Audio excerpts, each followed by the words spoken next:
Hello, loves. Welcome to Sorry Satan, the Souls for the Savior, a place where we talk about life, trauma, healing, and the strength it takes to keep moving forward when life tries to knock you down. I am your host, Carrie Hamilton, and I know what it feels like to walk through the darkness. I've faced trauma, loss, pain, and challenges that could have easily defined my story. But instead, I've chosen to use those experiences as testimony, not for just what broke me, but what I survived. Through my journey, I'll be sharing personal stories, lessons learned, and realities of healing alongside conversations that bring hope, motivation, and inspiration to those who may be suffering in silence.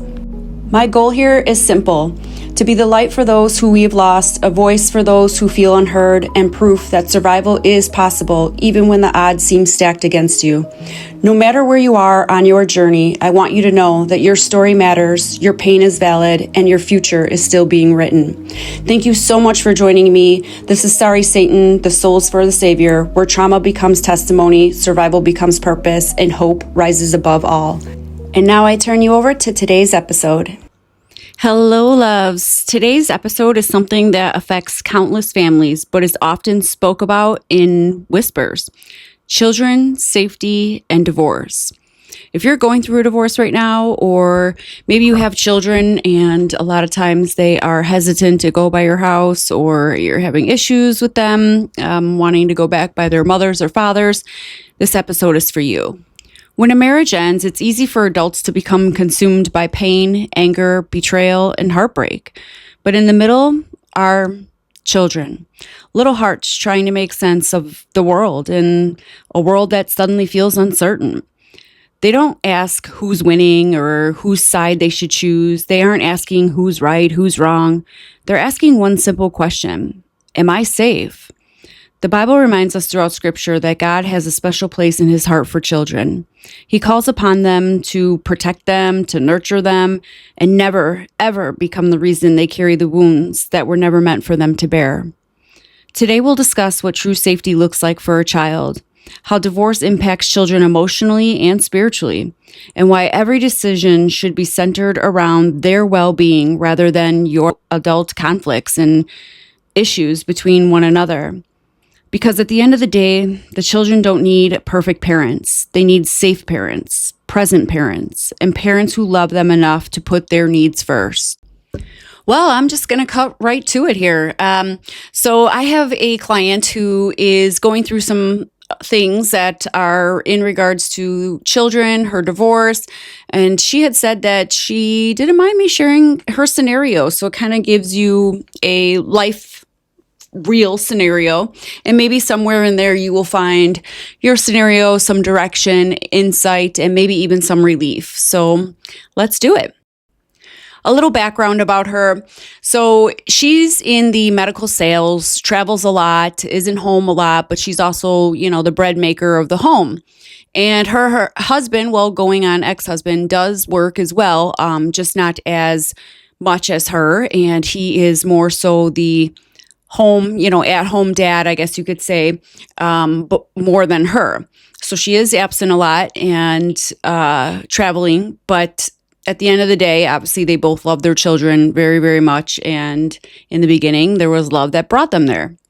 Well, as time went on, they started to feel a lot of animosity, a lot of tension. The dad would be stressed because the kids had certain things going on, and then the mom couldn't make it, and sometimes she couldn't bring them places that, she should have. And, it's just hard, especially being a dad and you're stuck with all these soccer moms, let's just say. But there was times where he really felt he wanted her to step up to the plate. And there were times that she felt that, she's breaking her neck over here and breaking her back. And it was heart-wrenching for her at times not to be at some of the kids' events due to her work schedule. As time went on, the mom was absent a lot, and the dad ended up committing adultery. And the mom thought that she would be able to get over it, but it just put more and more tension to the already existing tension. And In turn, it caused a lot of toxicity, chaos. She had confided in me saying that, there were times that she would throw things because she would just get so angry. Never were they abusive as far as physically to one another, but definitely it became verbally abusive and, putting each other down and derogatory and all of those things. She even did the whole famous, I wanted to stay for the kids and stay in that atmosphere for the kids. And as I had advised to her, it was a great decision to go through with the divorce, because when you are doing that and it gets to a point that it's in front of the children, you are teaching the children what love is not and not what love is. Love is of peace and nurturing and so forth. So they are feeling unsafe. And so when they go and seek partners when they get older, they will seek the love that they knew, which was mom and dad fighting and, going at each other and so forth. So that is one thing I want to touch base on with anyone that's in that circumstance and is saying that they're going to stay for their children. Please, please do not do that, because you are actually causing distress to your children, not value. So anyway, going back in time, they decided it's just best that they part ways, because she couldn't get over the infidelity. He couldn't see that, it became tension for him because now he had that under his belt, as well as the animosity kind of already towards her for being absent. And now it was like that he's kind of moved on. In a sense, it just became even more toxic and, just overbearing for the two of them. So now the two of them, it's been a good year or so, have been in different homes. They're going through divorce. The divorce is not finalized yet. However, both are kind of living their own lives separately and, doing the whole, divorced life. And she is feeling very defeated and overwhelmed because the kids now don't want to be at her home a lot. And how I described it to her was that when your kids are going to each other's, your home and his home, the mind does not know right or wrong. It knows patterns. So when you go through certain situations and events in your life, your mind is reminding you of what patterns and what was safe and what was not safe. So when things come that either trigger or mirror different situations that you have been in, and same with your children, your mind is right away saying, is this safe or is this not safe? So with her absence with work, the kids only knew dad as safety. The kids knew dad as comfort. And we are all creatures of habit. So obviously, even they know habit is with being with dad.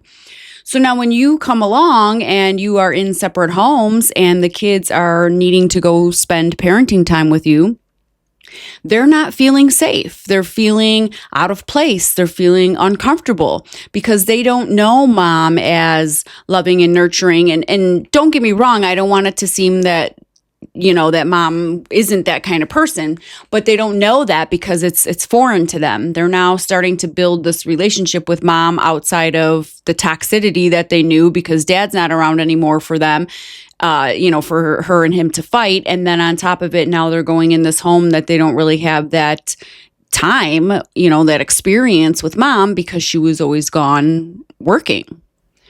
So first and foremost, I want to make sure to let you know, if you are a parent in this situation, your kids do not hate you. They don't dislike you. They don't, even if they're showing some sort of anger towards you or animosity or frustration, it's not you specifically. It's the frustration that they feel they have to accommodate their peace and their safety and so forth, because of course, legally, they have to go by each parent's home and split the time to be together. And I know for you, it's probably very gut-wrenching and heart-wrenching because, of course, like her, she didn't choose to not be home because she hated her children. She chose not to be home because she needed to make the money for the home and the lifestyle that they lived. And so, it is heart-wrenching and gut-wrenching for her because she's now in this situation where she wants her kids and needs love more than anything going through a divorce, and her kids are like resenting her. She's also feeling that, because at the end of the marriage, she did lose she lost her shit. Let's just be honest. She lost her shit because she felt, betrayed. And here she was with this lifelong partner and he cheated and so forth. And so, she feels a lot of it too is that he is on the back burner, throwing her under the bus and saying she's crazy and this and that because they saw her being crazy when, the ending of the marriage got to the point where it was. And so that's another thing too that the children are seeing is, they're going off of actions and words. And so when they last saw mom with dad being crazy, putting action to the words that dad's saying, that they know that. And of course it made them feel unsafe. So that's also something that's under, their belt thinking, well, I'm not safe with you because I don't really have these relations with you. And then also on top of it, I did see you acting crazy in, the last times that we were all a family together. In Colossians 3:21, it says, "Fathers, do not embitter your children or they will become discouraged." And that's one huge thing I will say, as hard as it is to bite your tongue, not let your emotions reflect your, actions, and not to be ignorant and evil and do, things that are resentful and so forth. Especially when it's in front of your kids, do not embitter your children or, tag them against their dad in return or, go on that same level, because they will get discouraged. They will feel that they then do have to pick sides and they will feel that they need to love one more than the other. And, because children don't know, they don't understand the whole circumstance and situation. So they are just as confused and adjusting themselves. They're adjusting the same lifestyle that you were in. Now they're adjusting, two different family lifestyles as well, because clearly he's moved on with the new woman and, she's here trying to figure out life and she's heartbroken at the same time. So now she's, badgering the dad and so forth because, she saw it as, providing for the family and he's seeing it as just absence and feeling that void. And so he acted upon that. And, thieves don't break into empty houses. So the devil got him in his mind that the marriage was over and he needed to move on. And so I'm sure he is adjusting as well to this new woman. And I'm sure she has her own family and so forth. So the kids are also feeling a little bit of resentment or unsafety there because when you are separating homes, you have to build a safe space for your kids again. So now not only do they have the unsafe feeling with the mom because they're unsure of how life is with her since dad was the stay-at-home dad per se. I mean, even though he worked, and then they're also feeling unsafe with the dad because the dad is bringing someone new into their life. So a lot of times what kids will do in these situations is they will act angry. They will show their frustrations because they don't know how to voice their concerns. Now, one thing, I know you cannot control your ex or soon to be ex, your partner, whatever you want to say. I know you can't control their actions and tell them what to do, but I will first and foremost say, please, if you can, refrain to starting any type of relationship until your marriage is complete. I 1,000,000 bazillion percent advise doing so because there's so much chaos and confusion and the dust hasn't settled. I mean, God, you're not even divorced yet. Like to move on to a new relationship and new surroundings and then putting that to your kids and then on top of it, introducing your kids to a new person, you're just literally adding like fuel to a fire. You can't start an empire or build an empire or build a building with an existing building there. You have to demolish and get rid of, go to gravel, go to rock bottom, go to the foundation and then build a new empire and a new home on a flat sturdy foundation. So those who go and jump into relationships and even in putting their kids in it and that whole thing, I can tell you right now, a lot of that is aiding onto the codependency addiction that that person probably has. And a lot of these relationships don't work. I'll be point blank. They don't work out and they don't end up being something that works out long term because you're starting to build a house on an existing house that's still there. You haven't allowed that house to be demolished yet. They haven't closed the doors and ended that marriage yet. So to bring kids into a new relationship on top of an existing relationship that's parting ways, it's just giving more confusion and again, fuel to the fire with that whole situation. So now what could we do, right? If we have a situation, what is some of the suggestions or advice that I could give? First and foremost, keep your children's physical and emotional safety top priority. They come first. It's no more Mrs. and Mr. It is the children. And then you are the Mr. and the Mrs. and the Mr. Please do not put yourself in front of your children because what you're doing, again, you are not building that rapport with them. You're not building that relationship with them and you're not making them feel safe. They're feeling that they are going to be replaced or maybe they even feel some sort of, remorse or something that they're in the way. You don't want your kids to feel anything more other than the total chaos going on with the divorce in general. Also allow your children to express feelings without pressuring them to choose sides. I see this so many times, don't sit there and put your kids in this interrogation and asking them about the dad and the new girlfriend and, pressuring them that, putting your frustrations out and giving your opinions about the dad and the girlfriend and, your marriage and so forth. The kids do not and cannot bear those burdens on their shoulders. Do not put that stuff on your kids. It's in a sense abusive because it's emotional abuse in a sense. But also you just don't want to add that toxicity and pain and suffering to your children. Listen carefully to see if they are giving you any kind of reports as far as fear, abuse, neglect, or even feeling unsafe with their dad in this case, the new girlfriend, because I will tell you this, my children's father had gone and started dating. This was after our divorce, but this lady was abusive to my kids and my daughter started acting very just short-circuited and so forth. And it turned into child services and order of protection against this woman. It was a very crazy thing. And if you think that your kids are going to tell you, I'm going to tell you right now, they're not going to tell you because they're going to fear, especially if you are the parent that is vocal and outgoing and, helping them and protecting them and so forth. They're definitely not going to tell you because they're going to fear that it will get back to them. And if this person is abusing them, they're being silenced by the abuser. That's how the abuser picks their victims.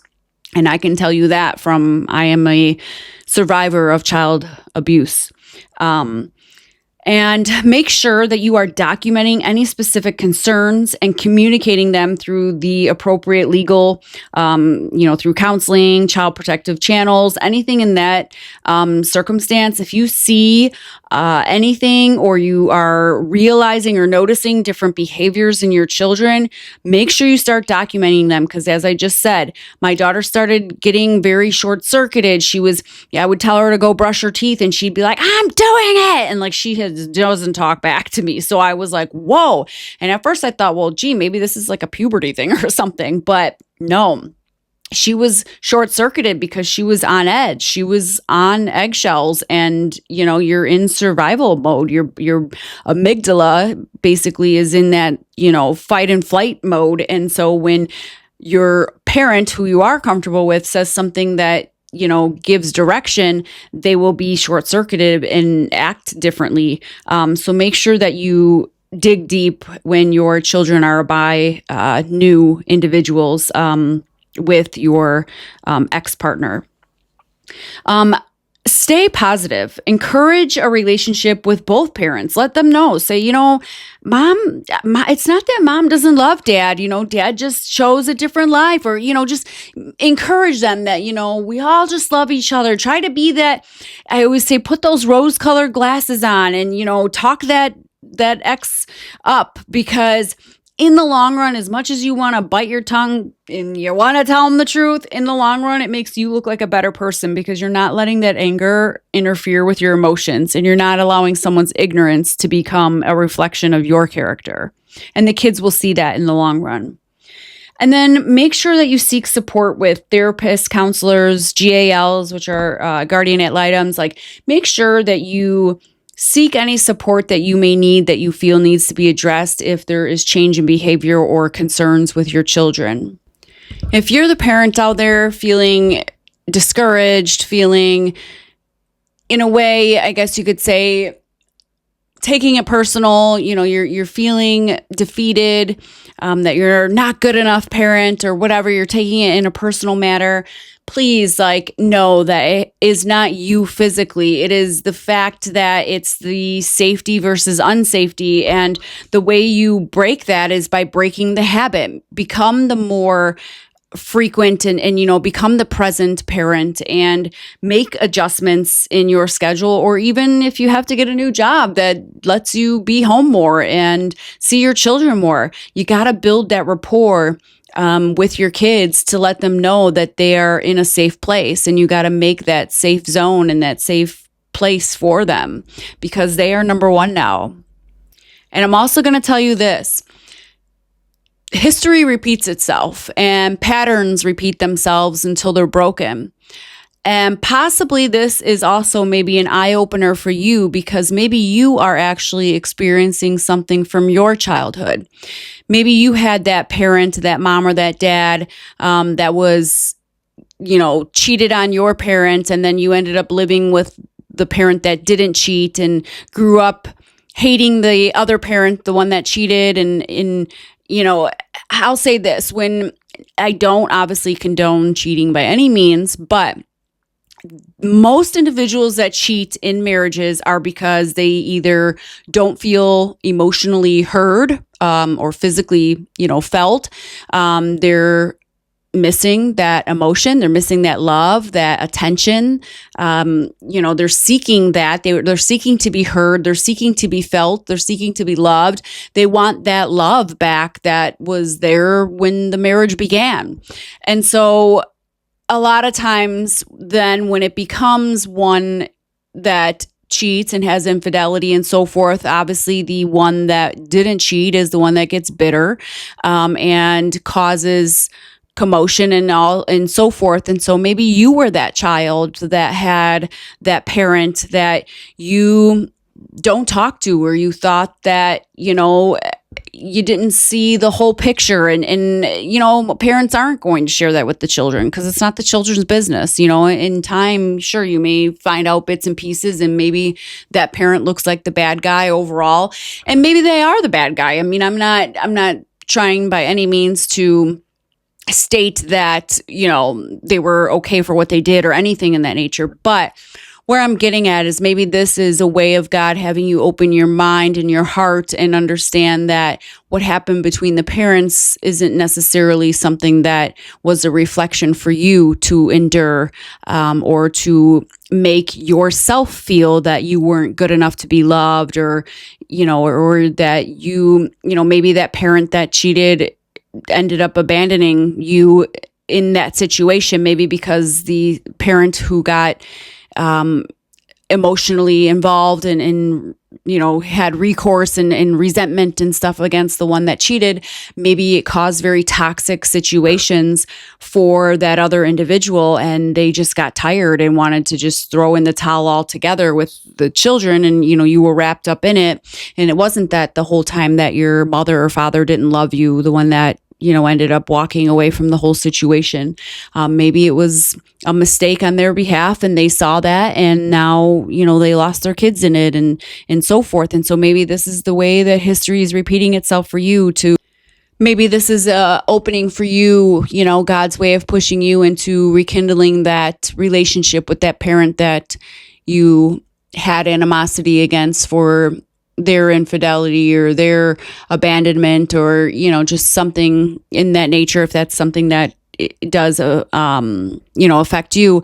Like I said, it's now putting you on the other shoe. And maybe this is an eye-opening thing for you.